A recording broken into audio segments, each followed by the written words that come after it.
Thank you so much for this wonderful award, CNN News 18.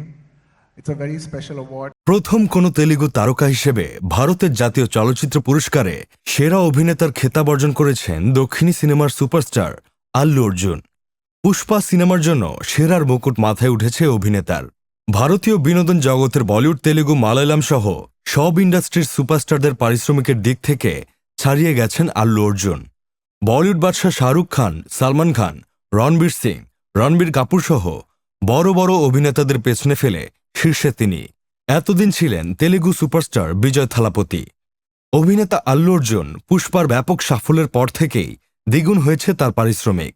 বর্তমানে পারিশ্রমিকের দিক থেকে শীর্ষে স্থানে রয়েছেন তিনি। সবচেয়ে বেশি পারিশ্রমিক প্রাপ্ত তারকাদের তালিকায় শীর্ষে নাম লেখালেন আল্লু অর্জুন। অজস্র সুপারহিট ছবির মোট বক্স অফিস কালেকশনকেও নাকি ছাপিয়ে গেছে তার পারিশ্রমিক।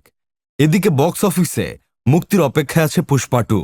ট্র্যাক টলিউডের প্রতিবেদন অনুযায়ী এই ছবির জন্য নাকি প্রায় ৩০০ কোটি টাকা পারিশ্রমিক পেয়েছেন অভিনেতা। তার এই পারিশ্রমিকের অঙ্ক একাধিক সিনেমার মোট আয়, বহু তারকার বেতনের থেকে অনেক বেশি।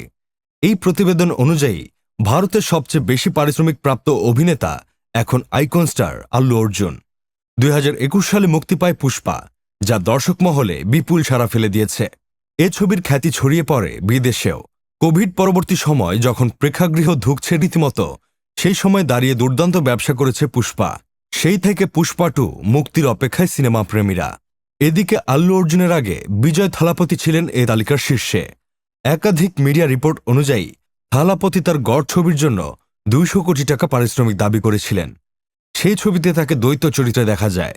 তবে পুষ্পা 2 ছবির হাত ধরে সেই রেকর্ড ভাঙলেন আল্লু অর্জুন। বিনোদন desk, Sadman Sakib, Bangladesh news today.